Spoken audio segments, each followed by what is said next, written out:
Hello everyone, my name is Jasmo, and today I'm gonna be typing up some really old stuff that I wrote way back in the day when I was in junior high, and the first thing I found when I opened it was an assigned letter, and there's blood on it.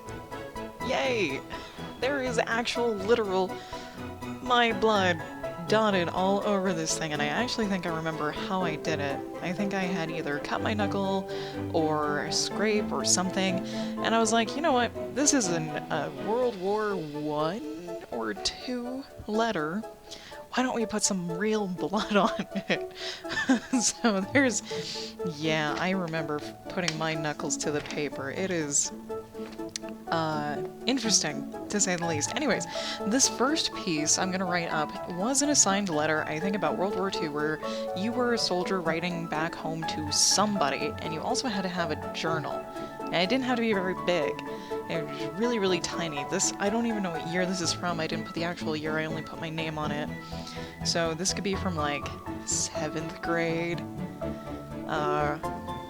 It probably was. Actually, this might have been from high school.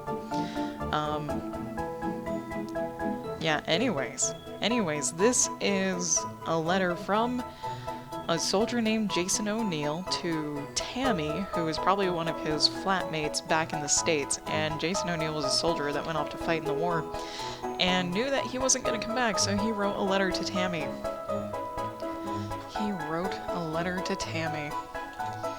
How do we do this? Dear Tammy, if you're getting this letter, it means I'm dead on the battlefield. Battlefield? There you go. Since I have no family, you will find my will under the mattress of my bed. The key is on the handle. Since none of my family is living, I left everything to you to do as you wish. That's not how you spell mattress. How do you spell mattress? With 2 T's. That's how you spell it. Oh my god. I need to save this somewhere. Get out of here. Get over here. Childhood writings. And this is the soldier's letter from 1944. There. And yes, there we go. Now I'm going to transcribe these things as they are. And then later, after I type them up, I will go back, fix spelling errors, grammatical errors, sentences that don't make sense, etc., etc. Now, let me pop this up here so I can see it better. To do with as you wish. I only ask that you stay a good, kind person. Don't let others get you down. Stay happy and live a long, healthy life. You should settle down too. Find that one special guy and start a family. This is 1944. Just don't let your boys go off like I did. Keep them home. Keep them safe. I'm sorry I couldn't come back and see you one last time. To touch your face, reassure, it's not here, and reassure, oh, I lost my place, reassure you that I'm okay. I'm going to find peace, peace now. Oh, no, your smile is all I think about. I'll miss you terribly. Stay strong. With much love, Jason O'Neill. No period. Wow, that was really tiny when you type it up like this. I hand wrote this thing on a piece of printer paper. Oh, there's a date in here somewhere. Let's see. Nope, June 4th, 1944. There's that. That was so tiny. But it takes up so much space on this piece of paper, and I have awful handwriting as a person. Awful, awful handwriting. I don't know if I want to put the journal below this. Possibly. Probably. Oh god, this is gonna be so hard to read. Sure, we'll do it this way. Oh, this is after he sent the letter, June 9th, 1944. Mac, hello! You're in for some story time. I'm gonna be transcribing some really old things that I wrote like 15 plus years ago. Which is really weird to say. Yeah, that's really weird to say. Okay. This is the journal. We landed today. My boat was PA, oh wow, 30, I think 30-1? It was, oh, a massacre. I don't know if that's a new paragraph or not. Sure, we'll make it so. Clouds were dark overhead and about ready to burst. My unit was anxious. Some guys were trembling. There we go, trembling from fear. Oh, others, excitement.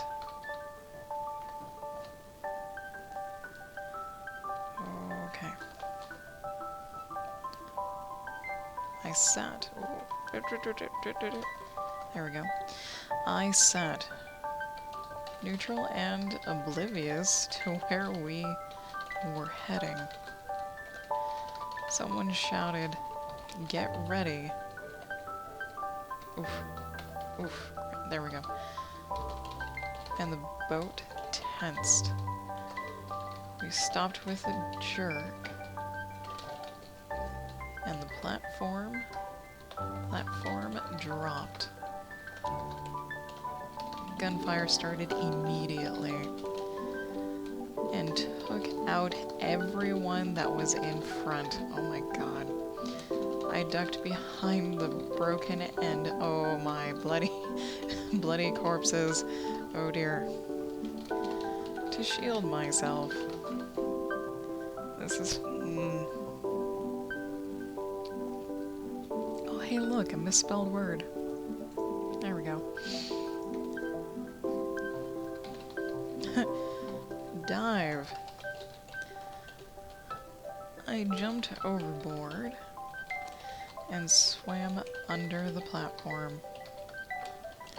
The water was red with all the life of those that had fallen. Gotta adjust my paper. I could hear screams. Ah, there we go. Screams of pain and orders being frantically shouted. Wow, I was graphic. I was a little bit graphic. Not terribly graphic, just a little bit.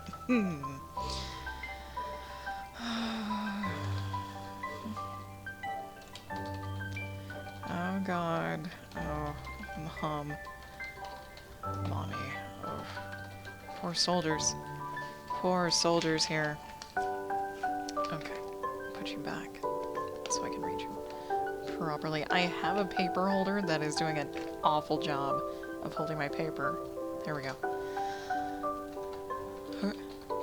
I rolled out and back under to see a body fall in front of me.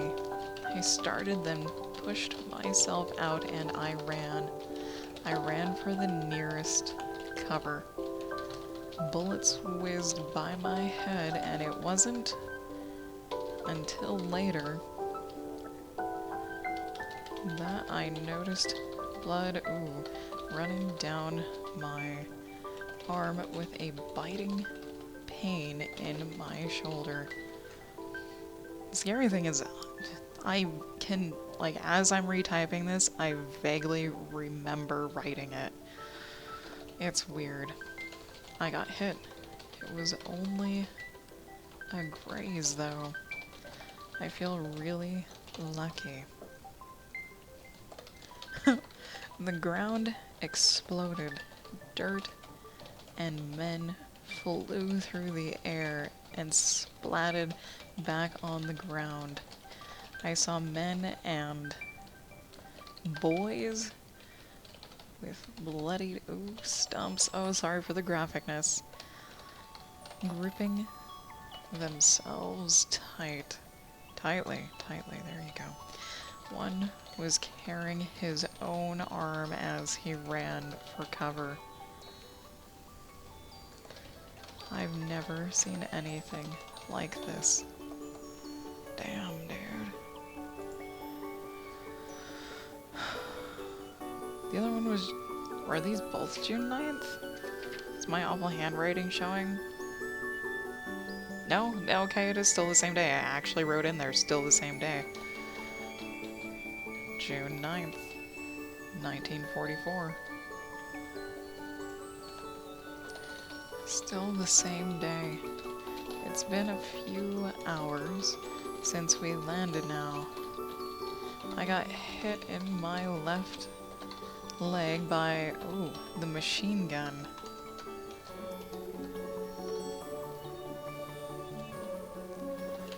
There's an, space.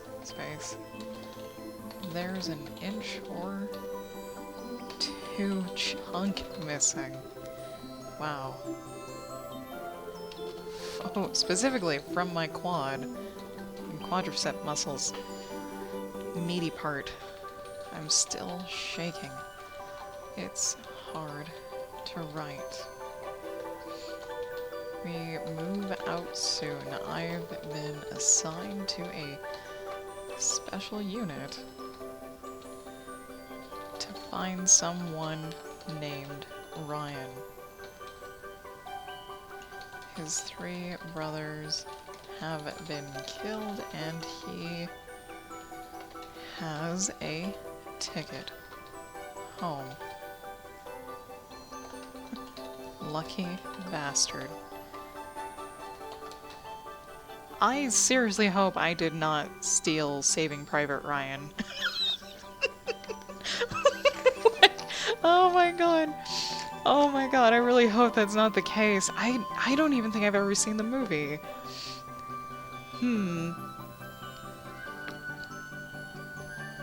Oh my. I've got two more small tiny pages of this one, and I will move on to something else. We're on to June 10th, 1944. Okay. We had a nice walk today.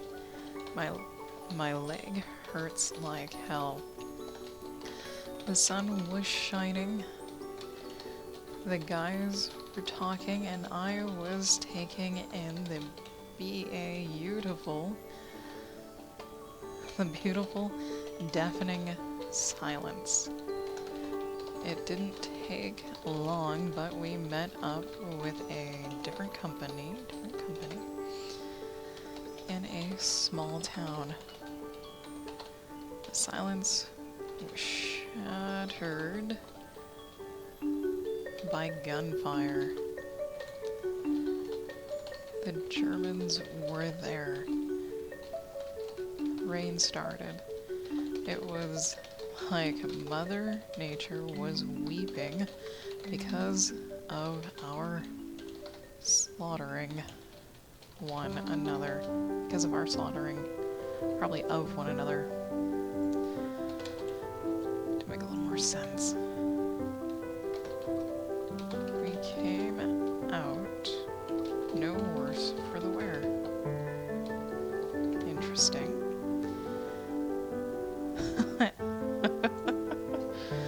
June 10th, 1944. I'm laughing because it's the same day again. And we we say, yeah, still the same day. Only more, ooh, disturbing. There's an R in there. There we go. Excuse me, Captain obtained a... Oh, a bag of dog tags. And asked a few guys to look through them for our guy. This had to be from a movie. Honestly, this seriously freaking had to be from a movie. I'm not that creative. I was not that creative. I had to have ripped this off.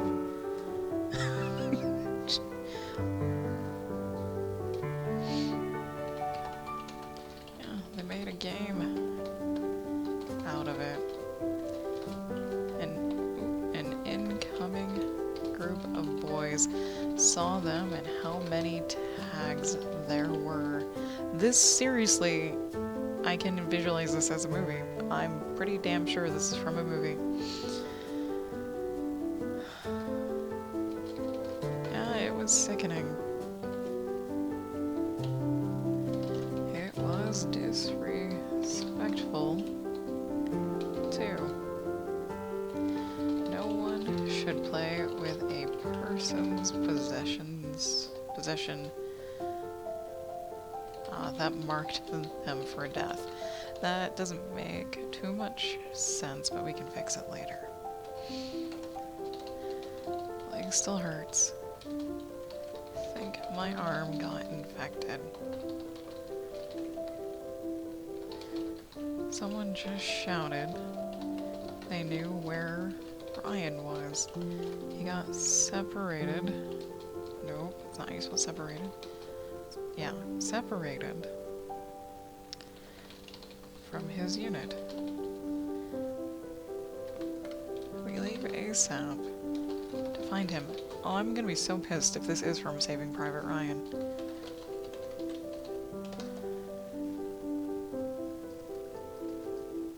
Is there a wiki of this? Give me the synopsis. Okay. Oh my god.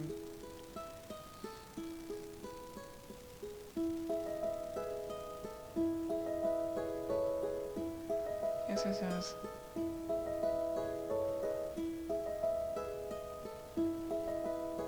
I don't know.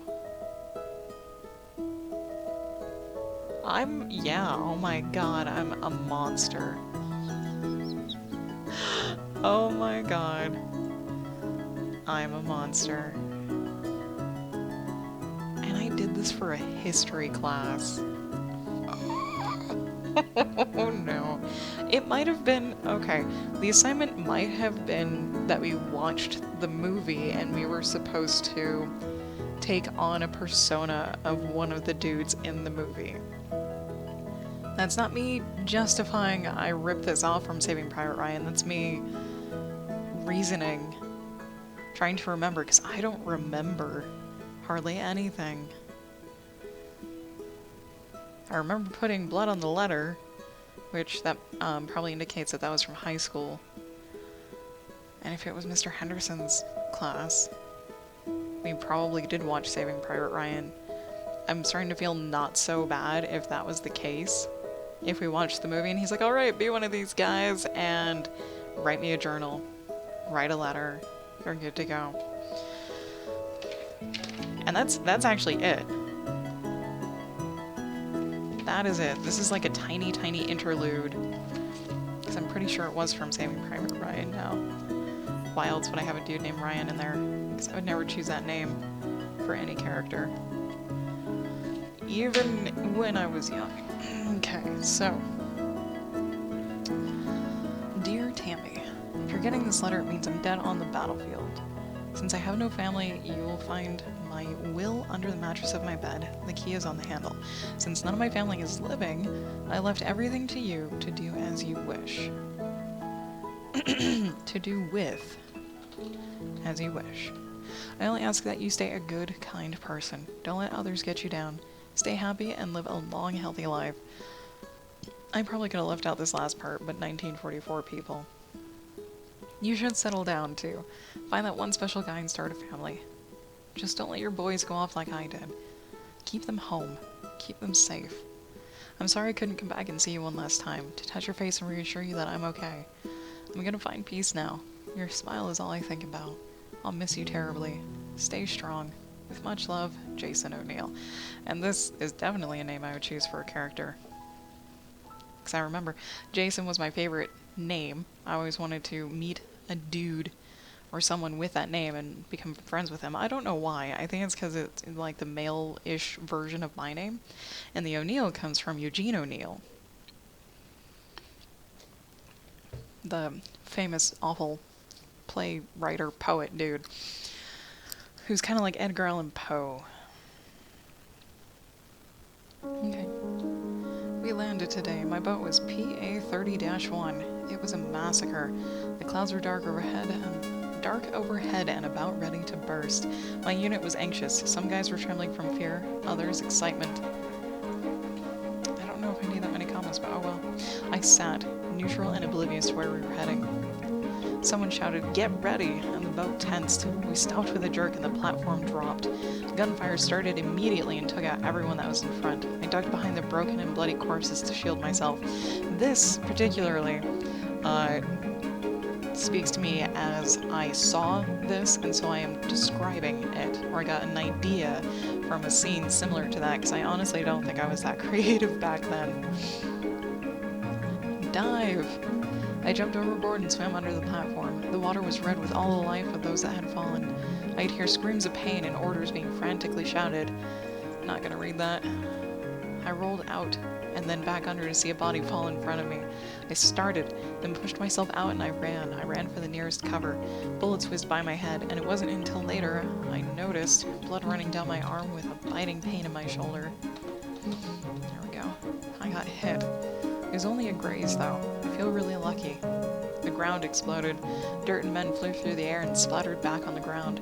I saw men and boys with bloodied stumps gripping themselves tightly. One was carrying his own arm as he ran for cover. I've never seen anything like this. Still the same day. It's been a few hours since we landed now. I got hit in my left leg by the machine gun.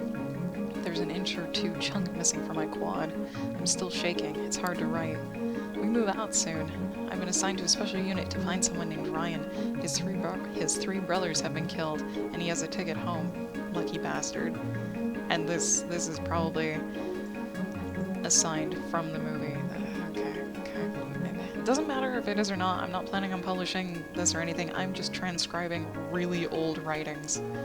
Really old writings. We had a nice walk today. My leg hurts like hell.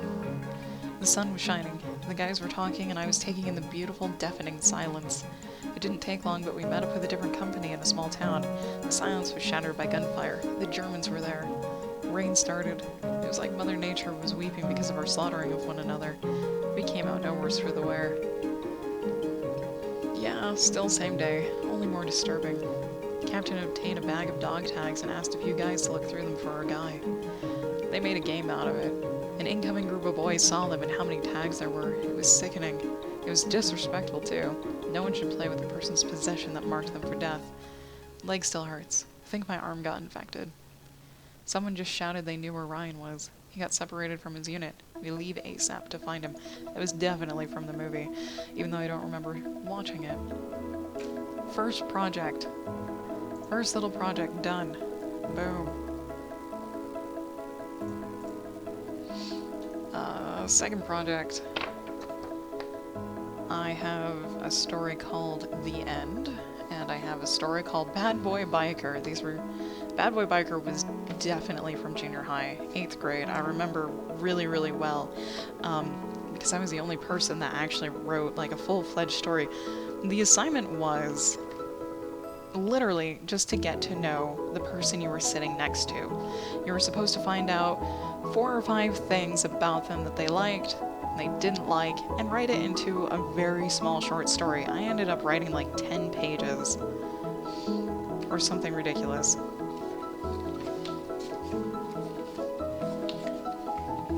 Okay, 6, 7 and some change with double spacing, so it's probably more like 3 pages. And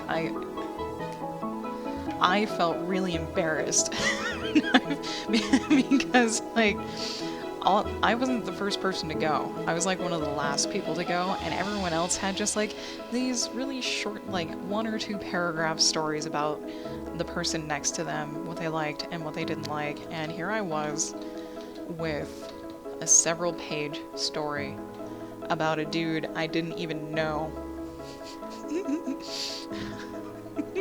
And this was written in 2000, so 17 years ago. Oh my god. What?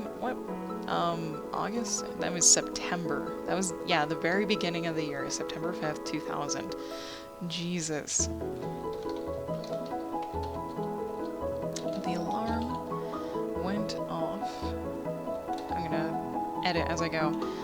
The faint sound of a dog barking in the background could be heard. A hand came up from underneath the sheets and slapped at it, missing and hitting the desk.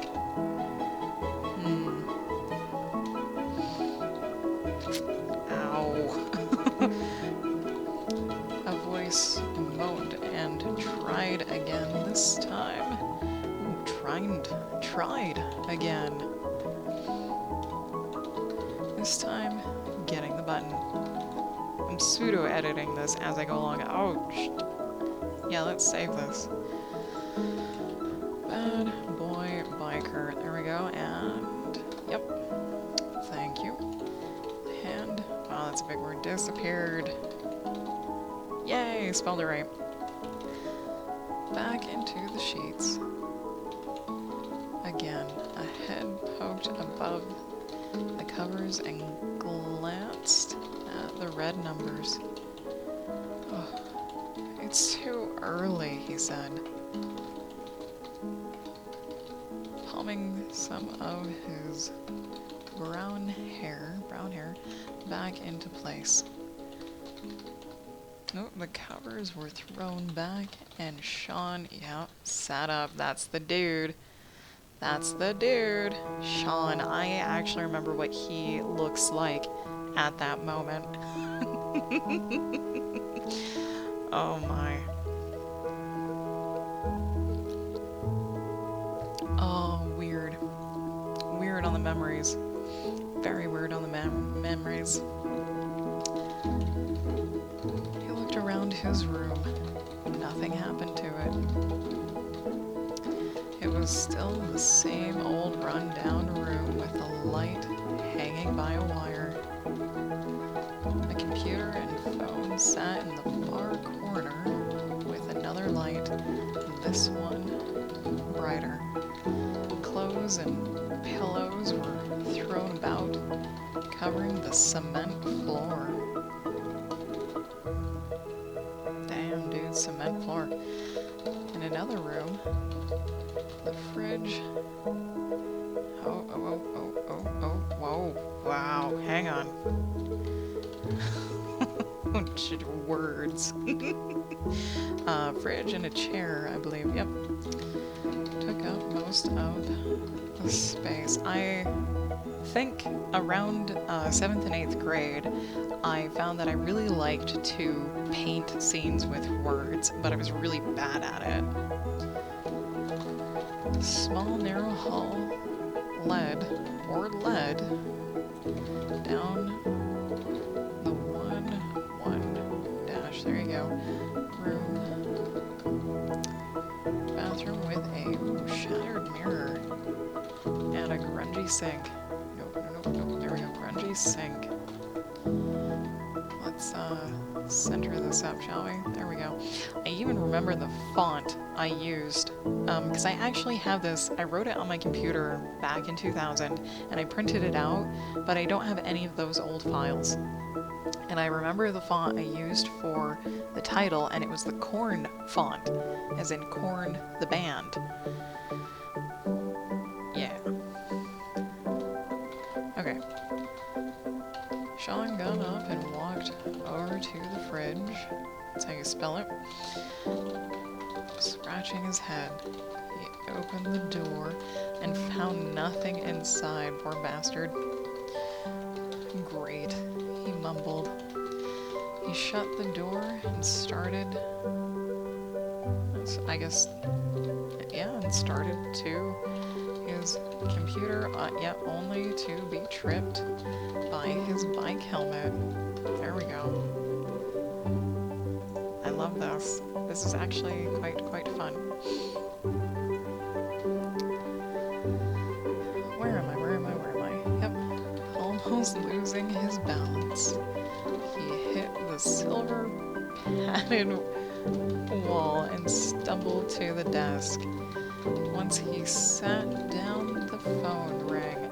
Okay, so the description of this room is actually a combination of previous houses I lived in. The cement floor was from the first house I remember living in, where in the basement my brother's bedrooms had a cement floor. And the silver padding comes from 2 houses later, where it's kind of like insulation. It's very silver, shiny, kind of like bubble wrap, but it has like aluminum on either side, and I had taped some up on a wall to punch because it was padded, and I exercised and I had nothing to punch, so I didn't want to put a hole in the wall, so that's what I used. I was tinier though. Okay. Goober here, he said. Goober, I think, was this guy's actual nickname. Oh dear. Goober, it's Max. Boss has a job for us. And I made Sean an older person. He wasn't the same, like, 13-year-old boy in the story as he was in real life at the time. So he's an adult. He is an adult here. Great. What is it?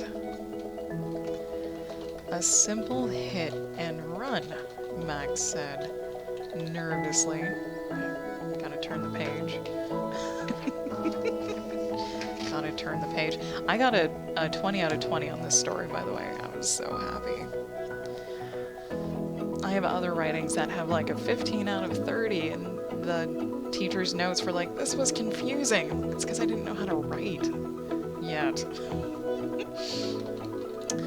Okay, I'll see you in the parking palace, apparently. No, not there. Sean looked up at his computer and dialed into the internet, because that's what it was, on his second phone. Dated so old. Why not? He asked. Listen, just meet me at my place. Okay. See you in an hour. Sean hung up and typed in a website. A picture of a jet black motorcycle came up with the words "for sale" underneath it. You're mine, he said to the bike. I didn't read this entire thing to the class either. I think I only read the first 2 pages because it was so long. And my face was probably just as red then as it is now. So Sean's favorite thing was motorcycles. I think he actually had a dirt bike of his own. An hour later, Sean rode up to a gate in his riding gear on the bike. He lifted the visor of his helmet and looked at the house. It was a mansion, holy shit. White with all the trimmings. Large green trees lined the house on both sides. The gate opened after a few seconds later and he jetted in. He swerved to the left into a parking garage and turned his new beauty off. So he literally went out in that hour he had and bought the bike. Man in a gray suit with a smile on. Oh, a smile on his, and I totally just skipped the word, his face, walked up to Sean. Oh dear. Hey, Goober! Oh, Max yelled. Hey, Maxie. Oh dear. How's it going? Slang. How's it going? Sean said, and oh god, his Donald Duck voice. Sean had an amazing Donald Duck voice. Oh man. I didn't even like this kid. I didn't like him very much. And it's not because he was mean or a bad person or anything. He just wasn't my cup of tea personally, and I think that's why I wrote such a fantastical story about him. Because I wanted to do something that I liked, so I just injected him into, hopefully, a funny or at least fantastical story. Great. These past 2 weeks have been fabulous. Oh dear. Oh dear. Good. Oh, come on. There you go. Good, said Sean, taking off his helmet. I'm glad. Come on in. I'll give you the details. Jesus. Sean lifted himself off his bike and hung his helmet on one of the handles. Both men, walked inside the fashionable house. Sean stopped in the middle of a marble room, captivated. Max clasped, there you go, Sean's shoulder, pulling him out of his trance. Turn the page. I'm still, The lovely things about MLA format and school.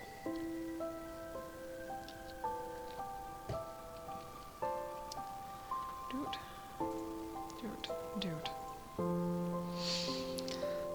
There we go.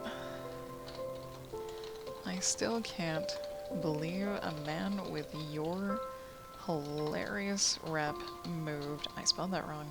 Here. Oof. Sean said, a smile spreading across his face. There we go. Hilarious. Oh. Believe it or not, Goober. Spelling. I did. And you can too. Sean stared at the funny man for a few short moments, taking in the sight of a forgotten friend. Wow. Oh, Max was short. Not much shorter than Sean himself, but enough to make him look like a kid. He was wearing one of his usual gray working suits and had combed his light brown hair forward, giving it that teenage college student look with his blue eyes. I'm surprised my teacher did not, like, circle all the mistakes that I made with a red pen like they usually do. Because there are spelling mistakes, some grammatical errors, a couple missing words. Not, like, horribly everywhere, but just a couple places. Max smiled again, but something in his eyes told Sean there was more to it than there seemed to be. Where is it? Oh god, Sean blurted out. Whoa. Come here. Max's smile. Oh my god, fingers faded. It's out of town. In Oregon. Now, I know what you're thinking. Oh dear. The boss? Oh, the boss is nuts. He knows only you do in-town jobs. Turn my music down so I don't shout. Oh god, using his Donald Duck voice, I'm assuming I'm not looking at my favorite Donald Duck. Yep. Voice, he said, darn right, I'm not going to do it. Tell him to get someone else. I honestly wish I could do a Donald Duck voice for this. That would be amazing. Sean plopped down on a soft, cushioned, oh god, cushioned couch, looking more than troubled. So the where is it Sean is referring to is the job. Where is the job? There we go. Cushioned. And I think yeah. Not even a question mark. Where's the job? Just straight to it. How am I going to get out there? He asked normally. By plane. And yes, all expenses are paid for. Ooh, round trip even. Round trip. Round trip. You just have to sit back and enjoy the ride. Sean looked up and eyed Maxie. He did not like the idea at all. What would he do with his dog? And his bike. And his already dying houseplant. Would you look after my place for me? Hurt, nope. Oh dear, nope. There we go. Sure, what are friends for? Fours. Oh.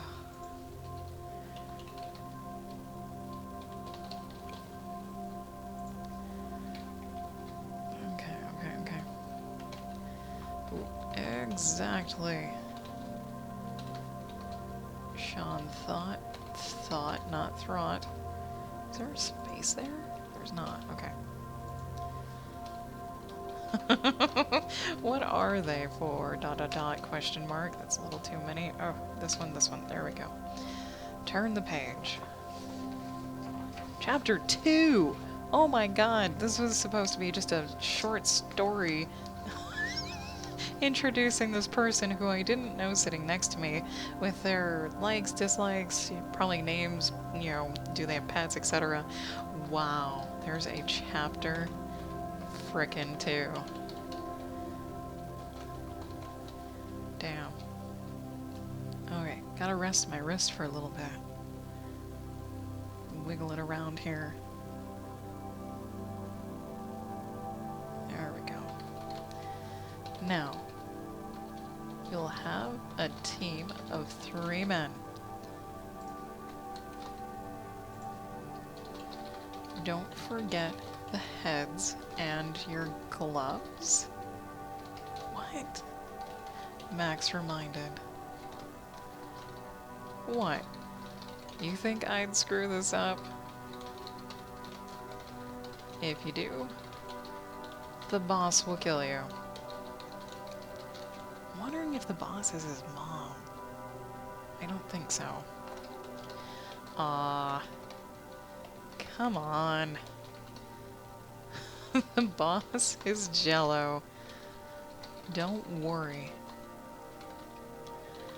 This time Max eyed Sean, who was taking one last look at the layout of the building. Sean looked up and gave his friend a big, goofy smile. You know what I'm doing. Oh, no. I know what I'm doing. Come on. No worries, man. Things. Oh my god, my fingers get too quick for me sometimes. Right. Later, Sean left the house, very disturbed. There you go. Something about Max wasn't right. It was like he was hiding something. Oh well. He shrugged it off and revved his bike up, warming the engine. He took off at skin-peeling speeds and passed through traffic like a bullet. Clouds started to gather and little tiny drops of water fell, threatening. There's an H in there. Threatening. There you go. To fall in sheets. Give myself some space. There we go. Goober skidded into the parking lot and set his bike up against the wall. He ran up the stairs, and almost knocked his door? I'm gonna say over. There we go. He ran over to his computer and dialed up the internet. The AOL sign came up and he was logged in. The olden days.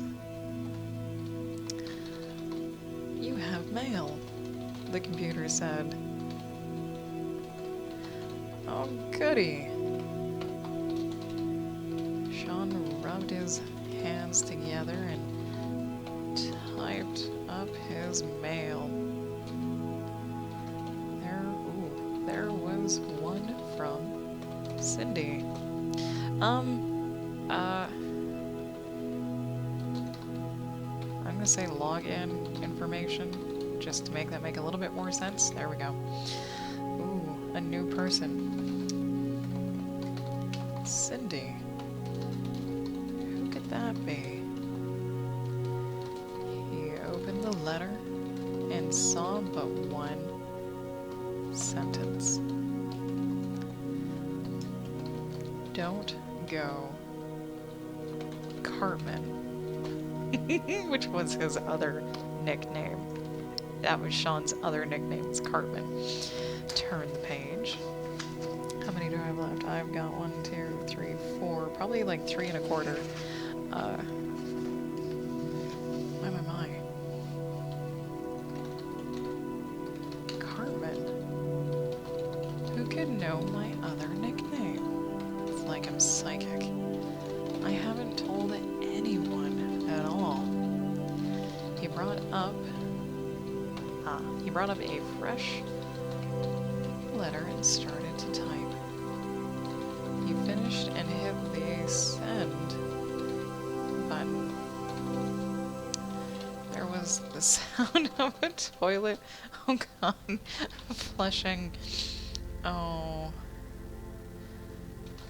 And the computer said, "Your mail has been sent." All the fucking... There we go. I think you could have done that back with AOL. You could have set special sounds for when you received mail and when you sent mail, I think. I don't know. And hey, the perfect place to take a break, which I'm gonna go do. I'm gonna get up, stretch, all that good stuff. I encourage you to do the same. Get the blood flowing through your body, and I'll meet you back here in about 3 minutes.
Alright, and we're back. Where's my music? My music is somewhere. Who knows where? There it is. Anyways, back to it. Let's get some chapstick though, shall we?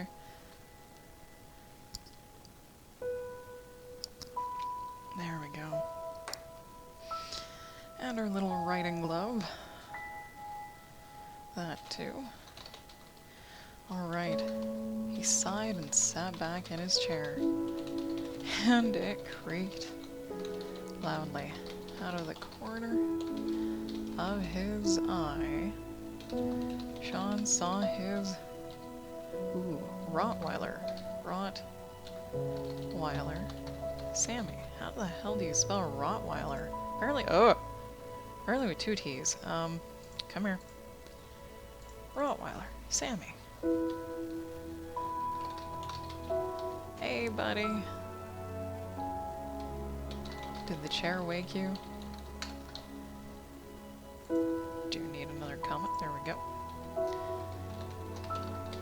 Sammy walked up to the chair and started to lick Sean's hand. Sean laughed a bit, then got up. He went into the kitchen and brought down a bowl. Brought down a bowl with some dog food in it.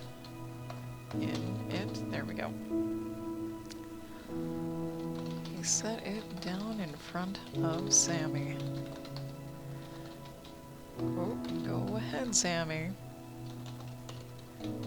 Dig in. Dog trotted over to the bowl, yep, and started to eat noisily. There we go. Sean walked over to his bed and lied down. He closed his eyes and thought about what the email said. Email, there you go. Don't go. Cartman, man, there you go. The words danced in front of his eyes in red. Then there was black. New paragraph. Sean opened his eyes again and pulled himself up. He walked into the bathroom and stared at his shattered reflection. Ding, ah. Okay. Comma, then looked into the sink. Who could know my nickname? He looked back up at the mirror, his face twisted into an expressionless... I guess I'm gonna say his features. There you go. Make it a little more creative. His features twisted into an expressionless face. And he walked out. Sean rubbed his head, then found his helmet and put it on. He skipped down. He skipped the stairs down the stories and trotted to his bike. The music's still too loud. How dare you? There we go. His tires screeched as he peeled out of the parking lot onto the empty street. It was dark and clouds covered the sky. Sean leaned down to his handlebars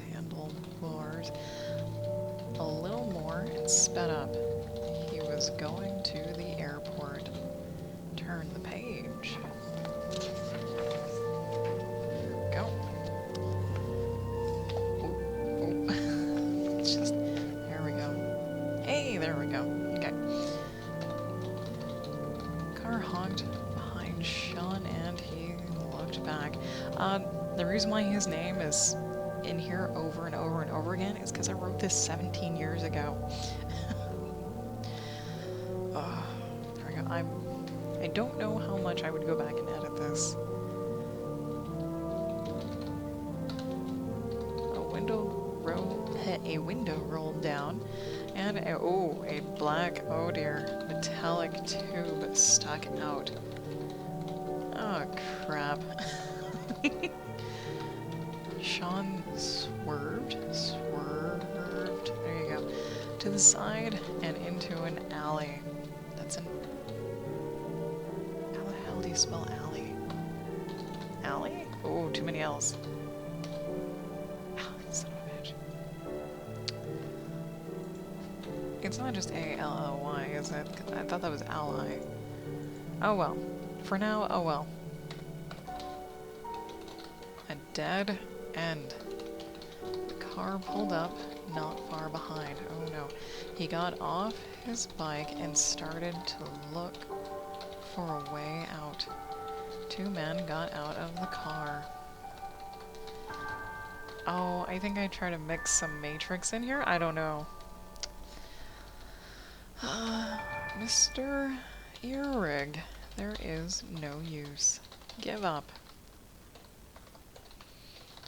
The first man said. He was half bald and had a comical build, I can say, to his body. I don't think that was Sean's actual last name either. Sean noted this and told himself to make a joke later. That was also one of his favorite things to do, was be funny, or like the class clown.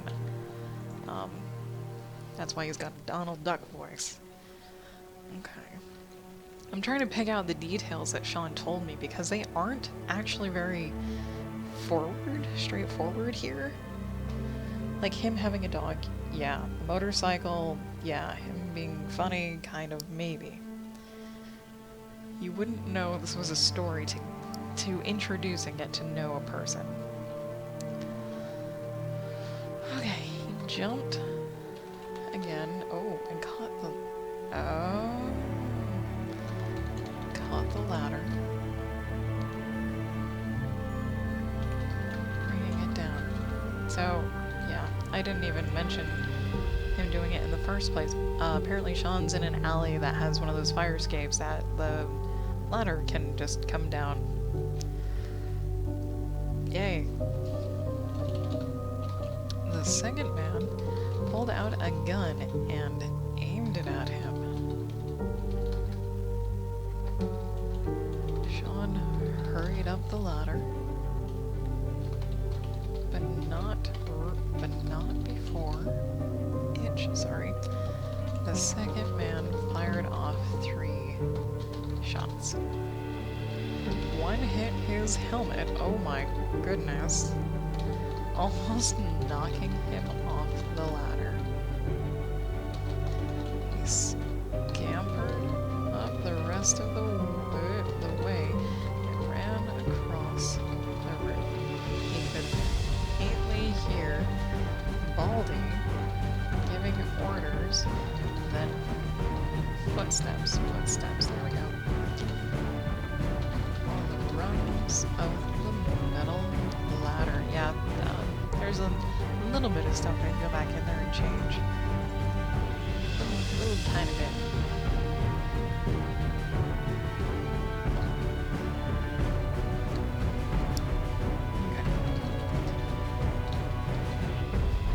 Once Sean got to the other side, he saw it wasn't too far to the next building, but too far to jump alone. He reached into his pockets and pulled out his gloves he was supposed to use for the mission. He put them on quickly and jumped over the side of the wall. Oh my god. Where did he go? He heard someone yell. It's not how you spell yell. He could have just disappeared. Couldn't have. He couldn't have just disappeared. Yeah, there are lots of spelling errors and missing words in here. He couldn't have just disappeared. Find him now.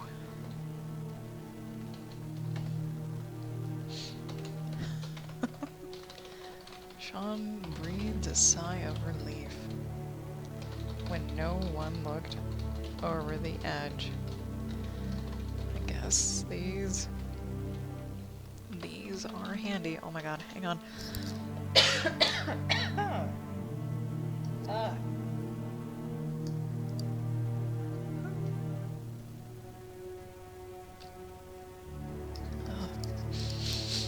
Hand is too far away from the mute button. There we go. I guess these are handy, he said to himself. The gloves... Oh, gross. The gloves were secreting, a sticky substance enough to hold 300 pounds to the side of a wall of any kind. And they call me Goober for this. He climbed down the wall and carefully walked back over to the alley. No one, gotta turn the page. No one was there but the car. No one was there but the car. Got out a pair of goggles and put them on after taking his helmet off. His vision, there you go, vision, went from normal to thermal sensing. My god, this is a weird one. No one was around.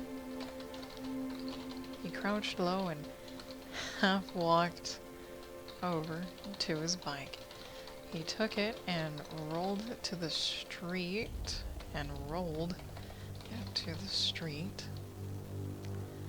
and down a ways. He took off the goggles and put his helmet back on, then started the bike. Oh man. Gotta rest the hand. Jeez. Almost done. Almost done. Oh jeez. He's down there, the guy yelled. Sean made a hasty retreat only to find a car coming at him from his left side and front. Made a sharp right turn and ran into a high ramp. He went up and, oh my god, flying. No way was he going to make it. He grabbed a cable from his bag and threw it at a nearby light post. The cable caught and held tight as Sean's full weight pulled on it. Doot, doot, doot, doot. There we go.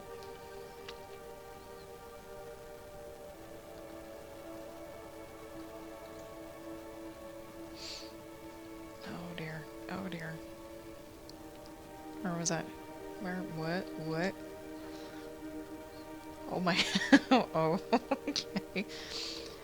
Put his feet together and put his arms out in a swan dive, skimming a few feet above the asphalt. How do you spell asphalt?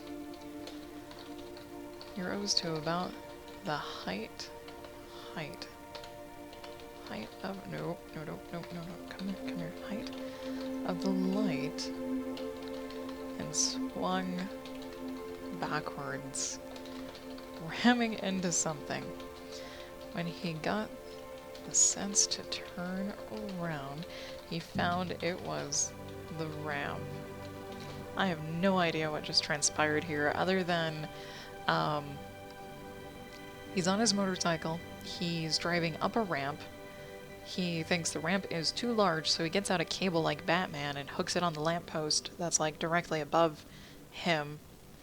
And then he just like lets the bike fly off, and he apparently I'm thinking he has a harness on, so he just does a T, like he sticks his legs together, but he puts his arms out, and he just kind of lets the cable swing his momentum up. And then, of course, he's going to swing back the other way, and he slams into the ramp. Jesus. Sean looked up and saw his bike on its side. His head wavered, and then he unhooked himself from the cable. Stumbled. Wow, I can spell. I'm not looking at the screen as I'm typing. I'm looking at the words that I'm typing. Let's see. He stumbled over to his bike and propped it up. A gun cocked. Oh dear. Sean looked up and saw something he would never believe. Cartman. Oh.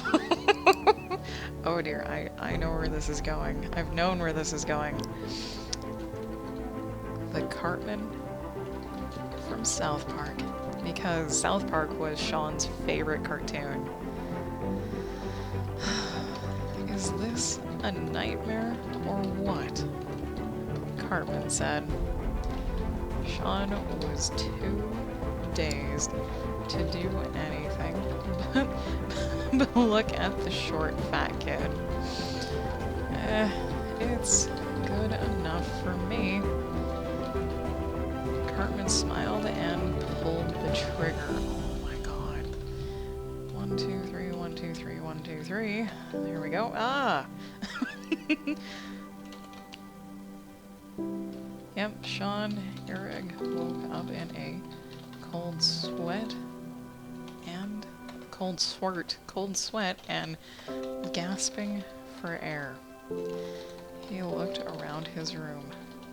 The one he had in his house with his 2 brothers and 3 sisters. Turn the page. Last little tiny bit. Last little tiny bit of this dude. Oh god. That was a nightmare. He chuckled to himself. Oh dear, himself, and got up. Oh dear. A funny one, though. One of his dogs came up to him while he was walking and whined. Sean put his hand down and patted him.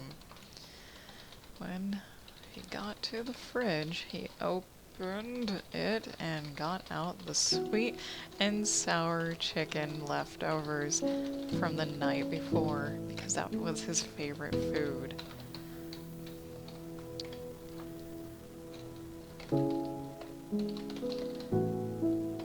One of his brothers walked in and said, "Hey, Goober, racing today?"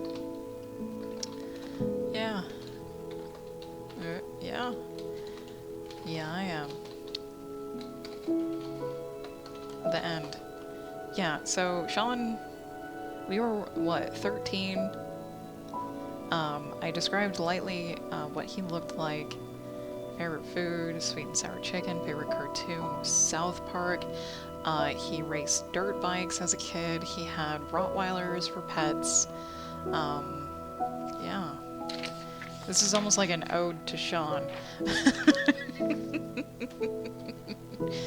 Like a very odd ode to Sean. And it turned out to be about 4 pages. Length does not matter, though. I'm quite happy with this. And I've got another one. I've got another one that's also kind of lengthy. I don't know what it was for. I think it was for the same class at a much later date, but I don't have the actual date on it. And it's about a detective, I think, kind of like Dick Tracy, but not. So, this one did get written all over by the teacher in blue pen. So, we're going to pop open a new thing. Pop it over here. Title this what it was titled, which was The End. It was titled The End. Let's see, John, there we go. John Jasper asked, oh god, Dick Datchery. Wow, these names already. I don't know if we were supposed to use a specific anything. I don't remember what this assignment actually was, so we'll find out. Oh, gotta save it. I save like after every paragraph, sometimes every sentence. The end. And yes, please keep the current format. Yes. Who are you? Oh, Jasper replied on his way by... Oh, Opium Sal? And the stranger.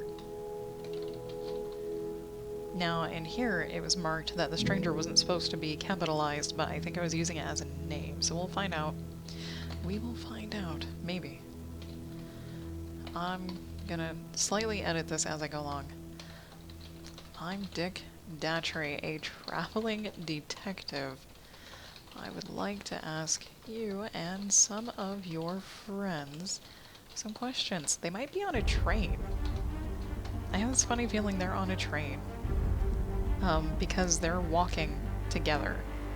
They might be on a street.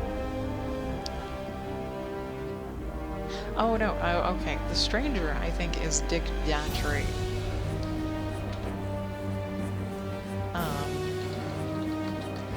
We'll also find out. Oh, the music just got crazy. There we go. So it doesn't keep redlining on me. Let's see. Jasper was baffled at this stranger's request, but replied happily to him. And what friends of mine do you want to ask these questions? That may not be a sensible statement. Well, let's see here, Dick said, pulling out a sheet of paper and an unnecessary pencil. Why is a pencil unnecessary? We'll find out. On rows of 5, Neville and Helena Landless, and the town drunk, Durdles. Oh, and yourself. We can do this. Wow, these names. This reeks of a parody of Dick Tracy. Anyways. Jasper gave a small laugh and told Dick he'd see what he could do. I know him. Either my keyboard mucks up, or I honestly hold the shift key down too long. Okay.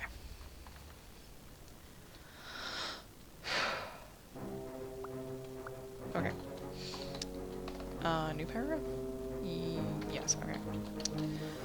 Oh dear. Fingers. Well, I'm staying at the, Town's Inn. You can contact me there and leave a note. When everyone is available. You could make a personal and separate appointments. That would be great. So this detective wants to have singular interviews with all the persons that he has named. Okay. Jasper's face faltered for a second, then he went on his way. Dick arrived at the inn, so they're not on a train, they're actually in a town. Dick arrived at the inn and sat down for a second. Right when he entered the town, someone had told him about Edwin Drood's death, then the person went to tell everyone of his arrival. Okay. Apparently that confused my teacher just a little bit. They didn't know who the person was. The person is the person up here. Right when Dick entered town. Right when Dick entered the town. Someone had told him about Edwin Drood's death. Then that person went to tell everyone of probably Dick's arrival. I don't know why I chose the name Dick. I was very... Yeah, never mind.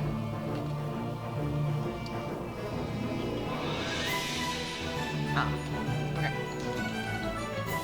He was puzzled a bit. Then met Opium Sal, quotation marks, and asked her about the death. She told him that they were related and thought Mr. Jasper was devastated. Hang on.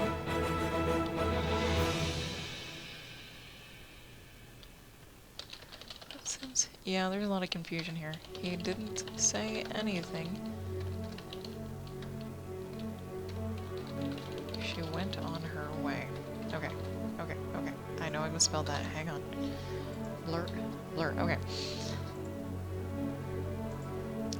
I guess Dick does have another title, the detective.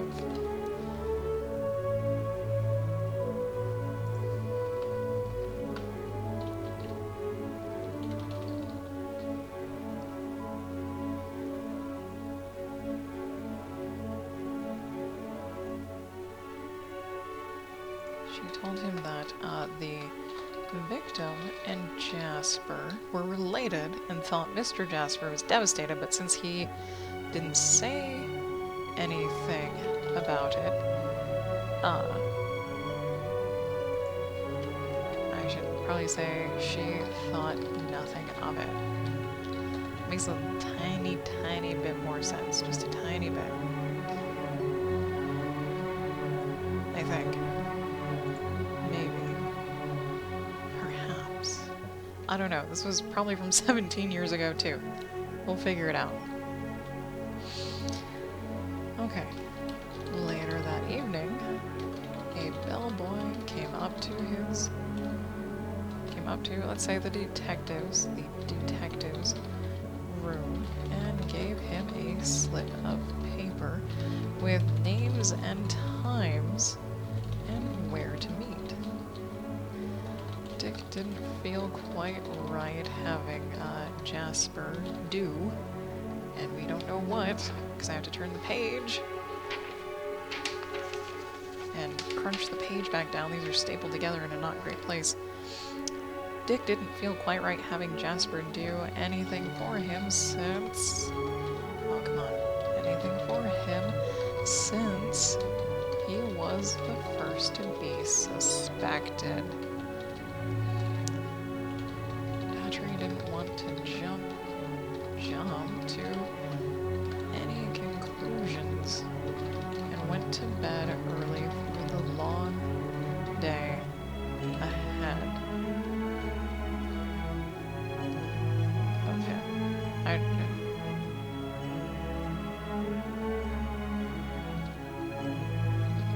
Sure, I don't know. Next day, he met with Neville first. And next day, the detective. Oh my god, detective met with Neville first. Ooh, Neville first. Is that how you spell your name? Neville? Yes. Just add, please, so you don't redline me.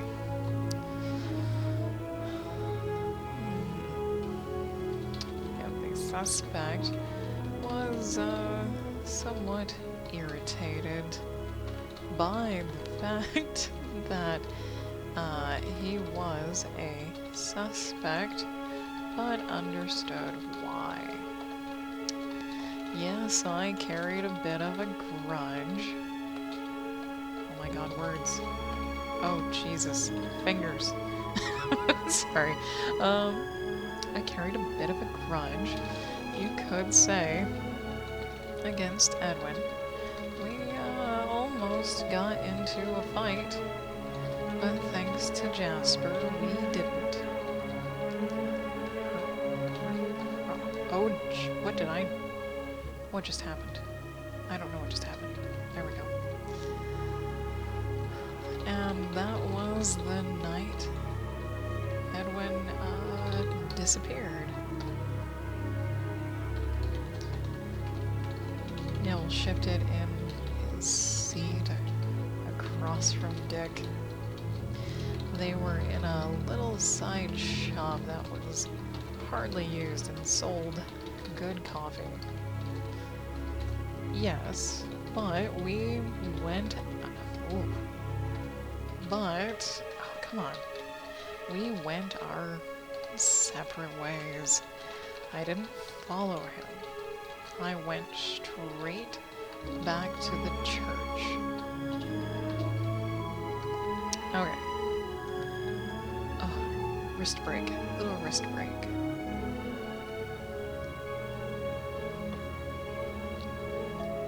A little water break. Okay, so I have a note here from the teacher. Staying with Mr. Who?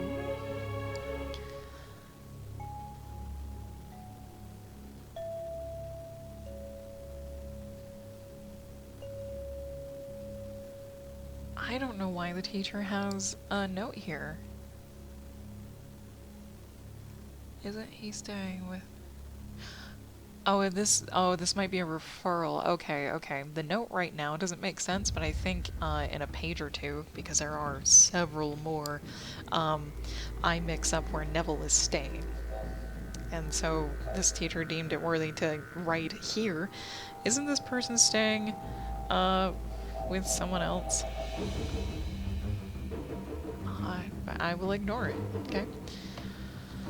So... You are staying at the church while you are here then. Dick asked. I'm just gonna leave that. Yes. Neville seemed slightly confused by the irrelevant... Oh god, I can't. Irrelevant, there you go. Nah, fine. Question. Here we go. Why? Just curious, is all. Apparently Mr. Datchery said while writing it down. Did you threaten him? As in Edwin, did you... I'm gonna say, did you threaten Edwin during your argument? Just to make it make a little bit more sense. Yes. About Rosa Bud? Yes. Oh dear. Thank you. That'll be all. Why?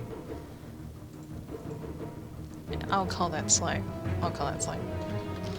Datchery stood up, letting Neville follow, and shook his hand on the way out. Neville was more than a little irritated. Oh my god. There we go. When he bumped into his sister. What's wrong with you? She called after him. After him, not farter him. But Neville kept walking. Helena shrugged and went inside the small shop.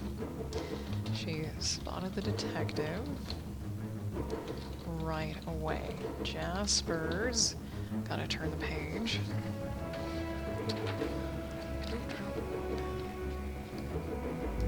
Jasper's description was more than enough for the man.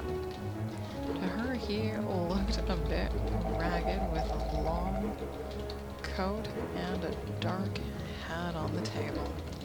He stood up to greet her as she came over. There we go. Thank you for coming. Oh, fingers. He said, "What did you need to see me for?" "I just wanted to ask you some questions about Edwin Drood, is all." Is that how I spelled it up here? Yes. Okay. "Do you know where he was the night he disappeared?" I love that auto-finish. Yeah, he was with Mr. Jasper and Neville.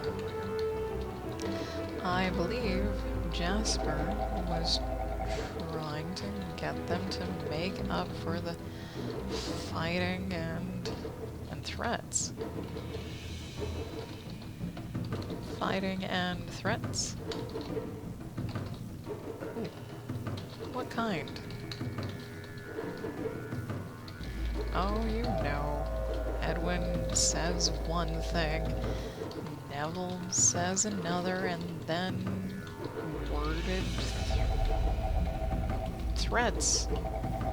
Because that's exactly what I wrote. Ah. Dick raised his eyebrows as he wrote again.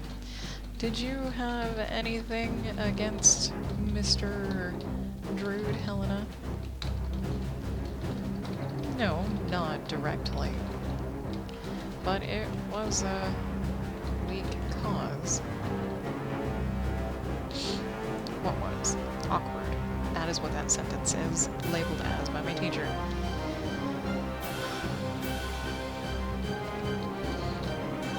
Mine was weak cause, I say.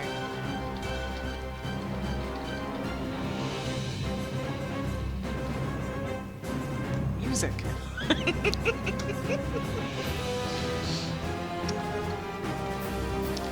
What was the cause? He wouldn't marry Rosa, but of course she wouldn't marry him either. Mr. Datry smiled and said, "Thank you, you have been very helpful." Oh, man.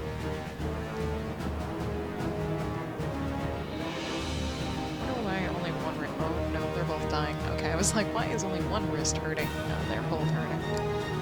Stretchy stretch.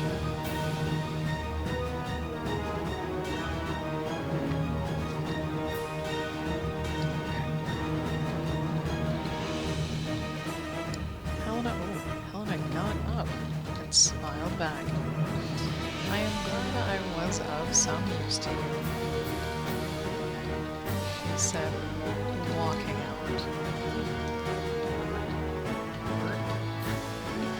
Dick looked at the times Jasper scribbled down and noticed he had at least another hour until the next questioning. Because Jasper did scribble down the times because Jasper was the one that arranged everyone's meeting with Dick. Which is kind of a dick move, if you ask me. Don't know why I did that, but oh well. I think it's because we had to write a mystery, and I had no clue how to write a mystery. None. Absolutely none.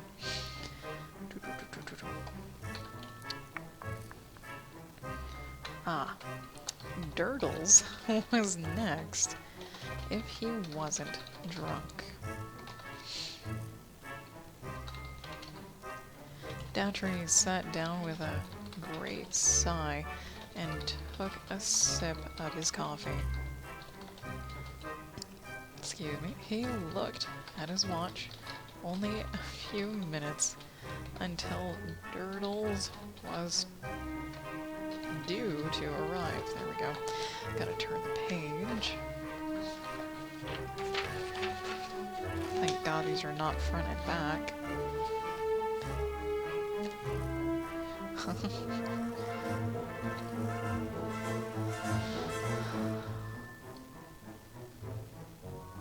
I guess I personified the ding ding. Okay, ding.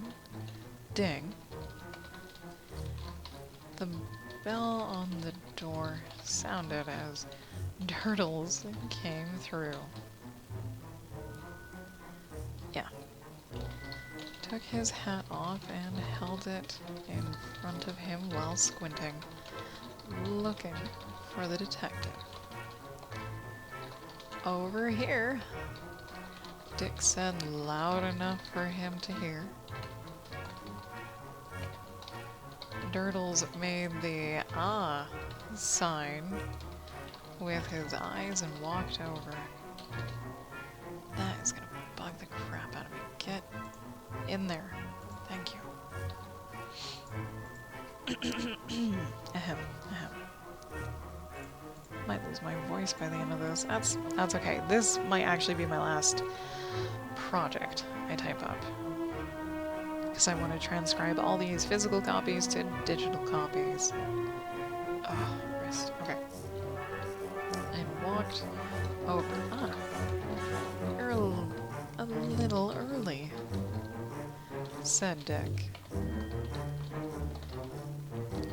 First impressions, Durdles replied. Ah, just who are you? Dick stood up. I'm a detective, Dick Datry, here to investigate Edwin Drood's disappearance. There we go. And the sentence. There we go. Durdles looked oddly at this new... Oh my god, at this new fellow and sat down with him. Where, were you the night of Edwin's disappearance? Dick asked sternly. Drunk and sleeping. Okay. Dick rubbed his forehead. I laughed because I wrote duck, rubbed his forehead, and the teacher didn't catch it. Where have where were you before then? I was showing Mr. Jasper around the tombs. This music, though. Let's do... There we go. There we go. Oh, pop the wrist. Why? He asked to see them. Do you know why? No. But he gave me a bottle for the tour.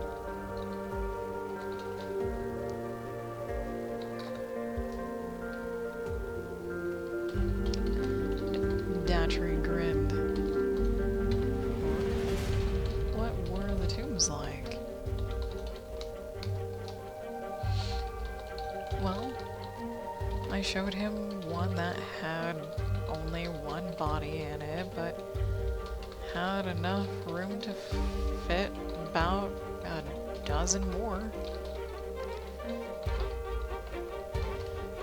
Yes, Dick said, writing everything down.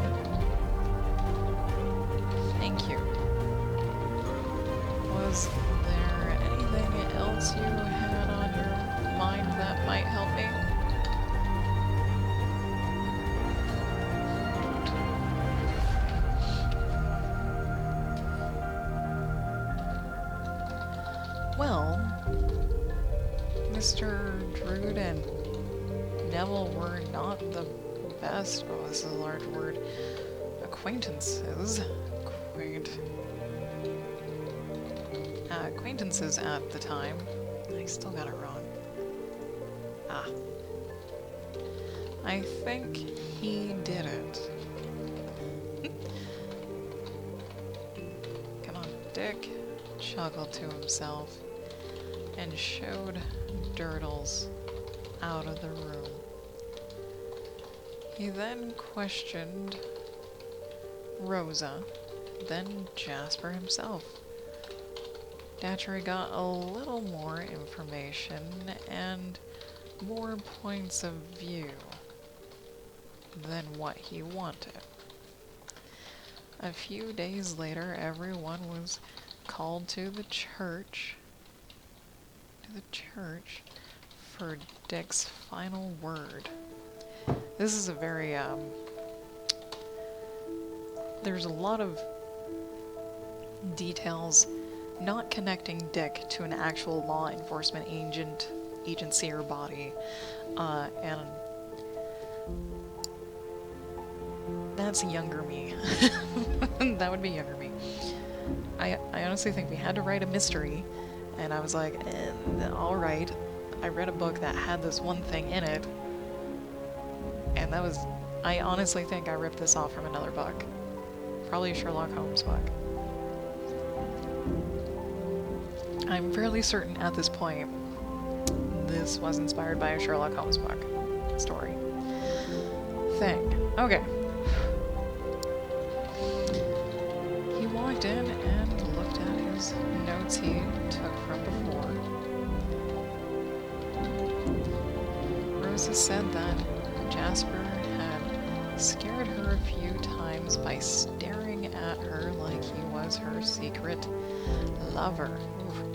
Jasper said he was interested in the tombs and was only curious. Durdles came by again, saying he forgot to mention something.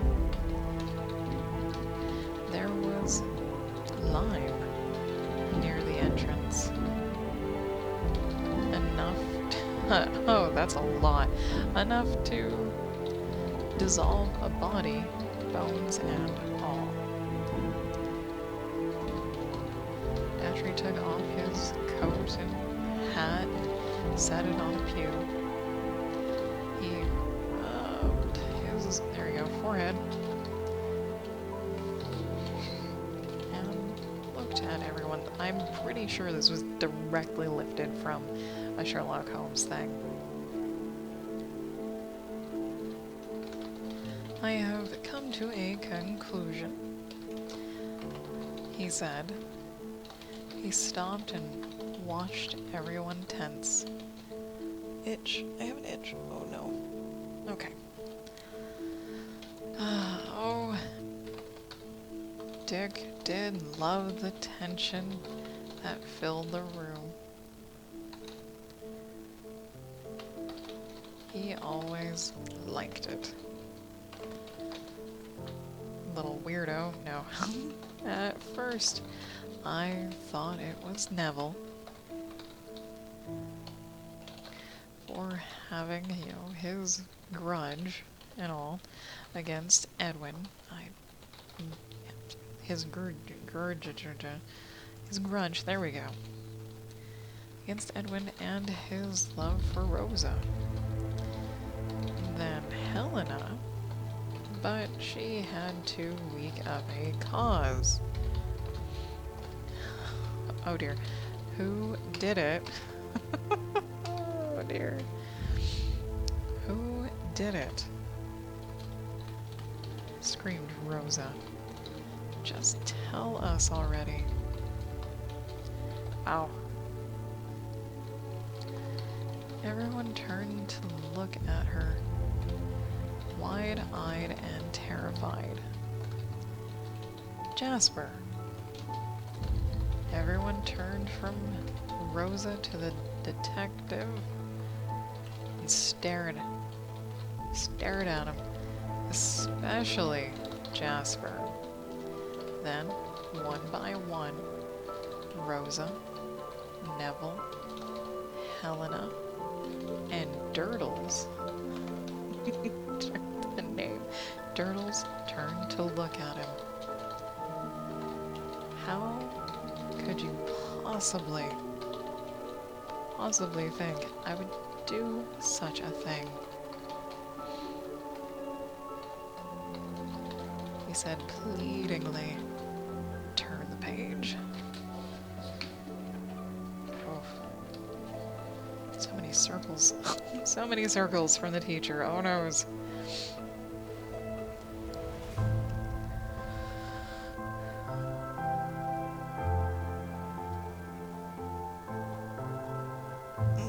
Stretch, sorry. Dearie me, must be near my break time, I think so. I'll do a little bit more. Where's my... there it is. Okay. I see why. Why? Neville said.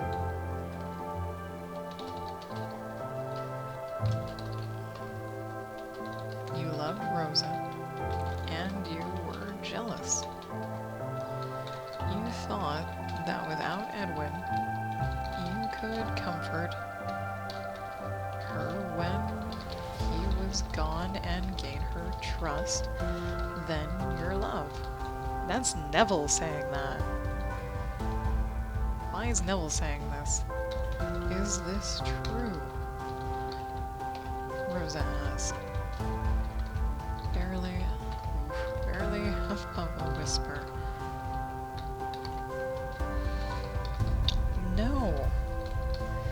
No, it's not true. Jasper took a step back. Took a step towards her, but Rosa backed up with lost eyes. Jasper was panicking. Jasper is panicking, there you go. Everyone is now against him.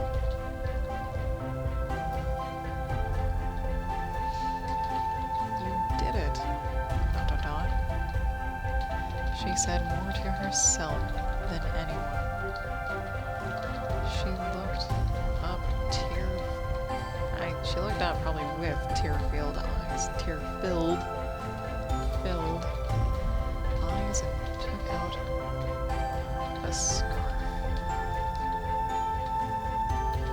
Rose's breathing was becoming heavier every moment she saw Jasper. She was too frightened to do anything. Flight or fight, my friend.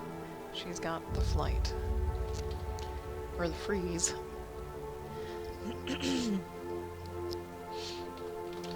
I don't think he did it, Helena said. Neville looked at her sharply. Why not? Are you on his side? I'm not on his side. She shot back. I don't think he did it. He couldn't have. Quotations, there we go. Just because they're related. What the hell? Just because they're related makes you think he couldn't do it. So he's referring to Jasper and Edwin being related.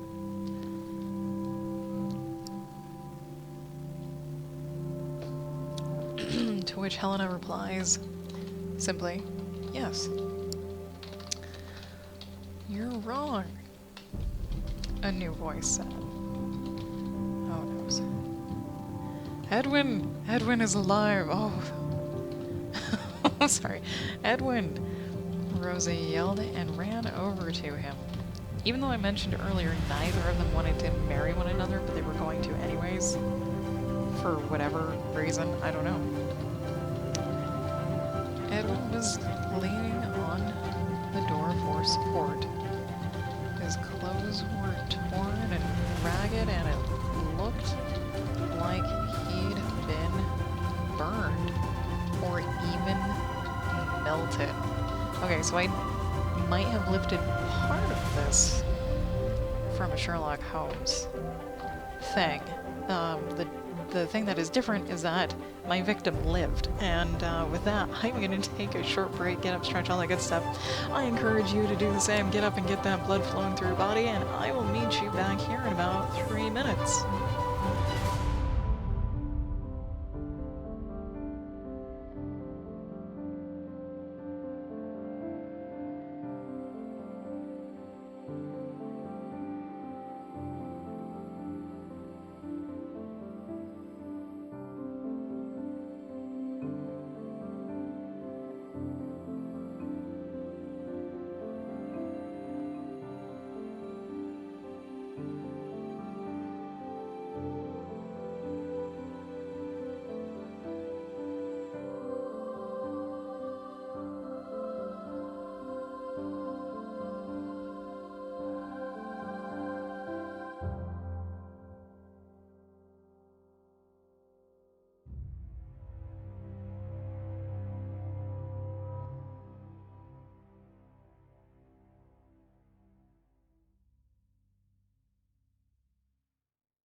And this will be my last project. I'm going to finish this up and then call it good.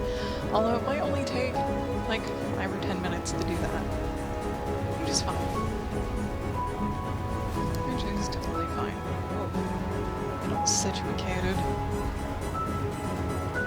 Okay. Oh my, Edwin was burned or even melted is where we left off. Dang. Let's see. His left leg and arm were a mess with barely any real flesh, still clinging to his muscle.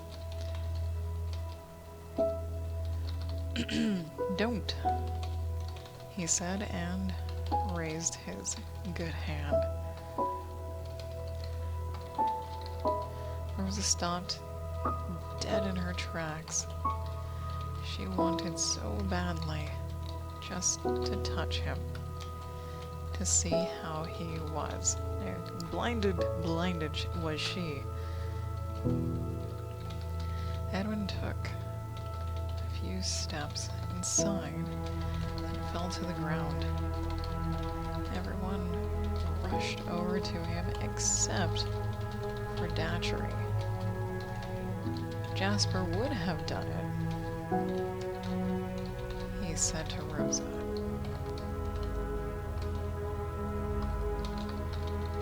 If someone else... Hang on.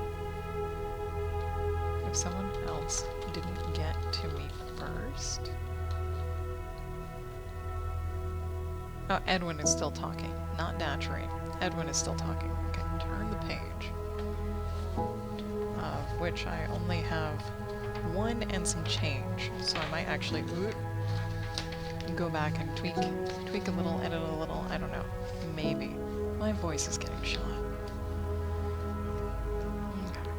Okay.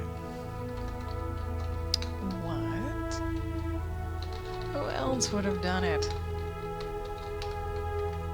Ugh. Surely you don't think it's one of us?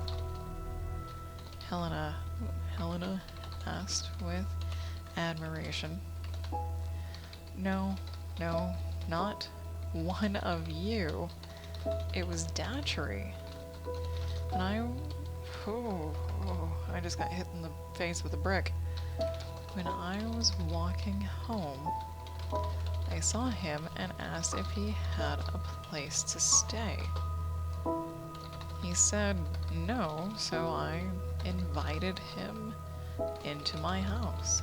He thought I looked troubled and asked me what was wrong, so I told him everything. We then went to bed after I took him up to the guest room.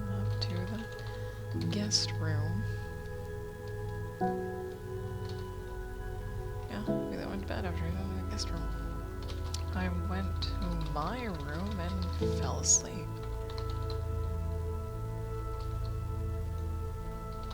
I didn't know...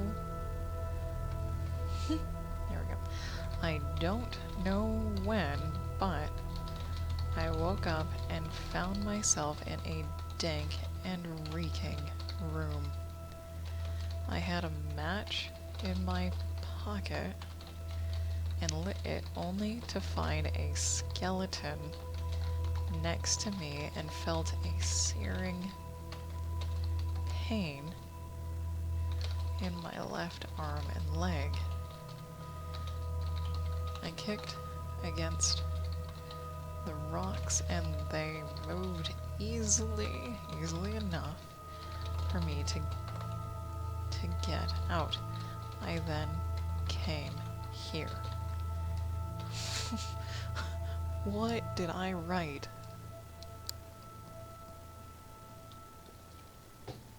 What is this?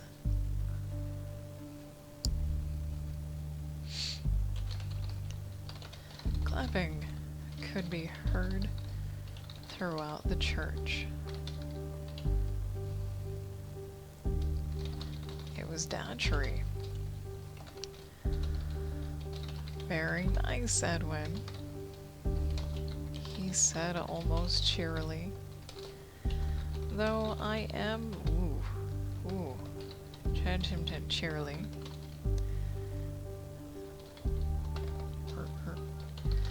Though I am surprised to see you still alive, I thought I hit you hard enough and poured enough lime on you that you would never bother me again, but since you don't know when to die, it will have to be now. Interesting.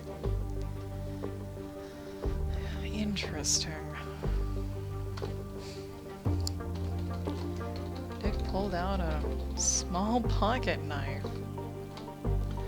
and started to advance on him and the group. Just then, the real police came in. This is why there were no details attaching Dick to any law enforcement. I didn't even know the ending to my own story. I wrote God knows when, 17-ish years ago. Alright. I'm down with it. I'm down with it. Dick ignored them and kept walking slowly. Put the knife down, sir. One of the policemen yelled. Datchery looked up with a frown. Oh my. Spelling. Datchery looked up with a frown. And then quickly threw his knife at Edwin, hitting him in the stomach.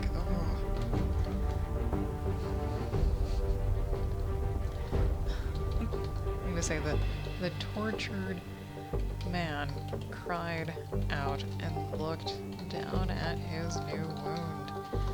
He stupidly pulled out the knife and dropped it. Never pull something out. If you have been stabbed, do not pull it out. If you get stabbed in the gut with a knife and it isn't torn out of you for you, you leave it in there. Always leave it in there. If you don't leave the thing in you that you were stabbed with, you will bleed out and die. If you leave it in you, there is hope. Ugh. Ahem. Rant. Mini rant. Neville had pummeled Datchery into a wall and started punching him. A few policemen came over and pulled him off of Dick, then took Dick away. How come none of these people know Dick, and why the hell Dick actually wanted to kill Edwin in the first place? What? I have only 2 sentences left. Edwin was taken to the doctor and died a few days later.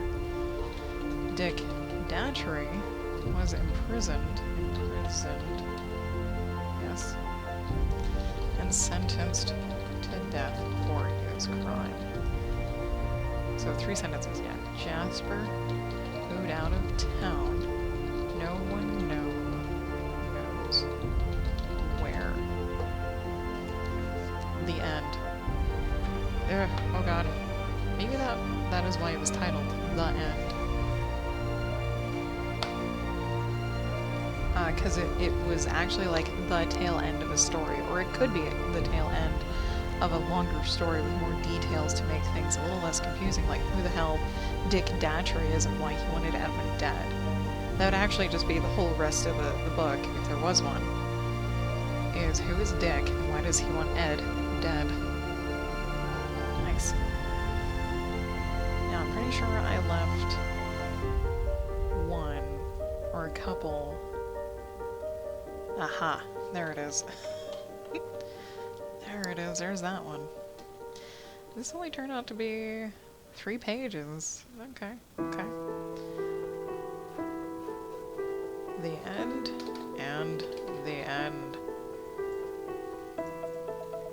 Alright, cool. Oh my god, my hands. I honestly didn't think typing this much was gonna kill me, but I haven't been taking breaks to actually talk things out or talk any thoughts or anything out because these are already written. I'm just transcribing them. So I've been just chugging away at it. Since I've been chugging away at it, I'm probably gonna call it so I don't, like, injure my hands or wrist. And let's see. On Monday, I'm gonna continue with some original comic artwork. And Tuesday, I'm gonna make a seahorse.